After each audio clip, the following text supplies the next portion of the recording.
The Supreme Court in, May of 1954 ruled 9-0 that segregation in schools was really a violation of the Due Process of Law Clause, the Fifth Amendment federally and the 14th statewide, that you were not allowing children to have due process towards a good education because separate but equal could not be equal. It was separate, and therefore these black children were not getting proper education. And so, of course, this was a subject that was going to tear the country apart in the next decade of the 60s, of freedom riders and all that trying to get their rights. But at that time, it was limited to the schools. And Fred Morrow wanted to do a piece on the impact of this in the southern schools. He should have done one on the northern schools. But I'm looking back on that, hindsight. And Eddie Scott went down into, I believe, I think it was Louisiana, Natchitoches or Natchitoches, those two towns. I'd have to look them up on the map. And he found a school where the white students that he did were largely, segregationists. They didn't want niggers coming into their classroom, and they said so, because they're ignorant and so on. And I had done a story in Gastonia, North Carolina in 1953 when we were covering, the CBS was covering the inauguration parade for Eisenhower, and the fife and drum orchestra of Gastonia came marching down the street in front of Eisenhower, and at that moment, the CBS News cameras, the network cameras, panned away from the band and went to the top of the Justice Department, showing some government buildings. And the people of Gastonia were outraged because we were the only network going into Gastonia that they could pick up.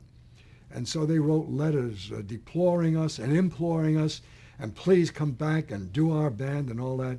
And Morrow, a Southerner who knew what they were talking about, said, we got to send Wershba back there, let him do the band marching up and down, I went back with a cameraman who, in between swigs of his bottle, not Charlie, turned in one of the greatest pieces of film. He marched that band up and down the road, and it was one cameraman, and he got 1,000 different angles.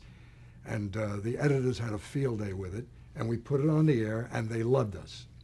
I mean, there was nothing invidious about what we were doing. We were trying to make amends for the network, and they loved us. So when, a year later, we were looking for a southern town, I said, let me try Gastonia, because we made friends there. Maybe we can do it. And the friends I talked to down there, sure, we'll get you a black school, and we'll get you a white school, and we'll get you a black meeting and a white meeting, whatever you want. And went down, we got wonderful stuff. We filmed for about 3 or 4 days. And really some heart-rending stuff. I still remember the black woman who got up and says, it just burns when I see what they're doing to our little children and keeping them apart and separate and how they can't. She was just sensational. That was the little picture. That was really the segregation argument, what it was all about. And later that night, after we'd finished, the mayor knocks on my door at the hotel room, and because I hadn't done him in the program, and he said, you are not being helpful to us in this town over this issue, and we think you ought to leave. And this guy looked like a young Herman Talmadge. I mean, I'd seen his kind in the Army. And I had fellow officers who told you how proudly how they'd taken the skin of Negroes and made leather wallets out of it. This is long before Ilse Koch and Buchenwald. I got the hell out of there. I called Charlie Mack with me. I said, I think we're going to blow this town. We're getting out because I don't like the looks of this.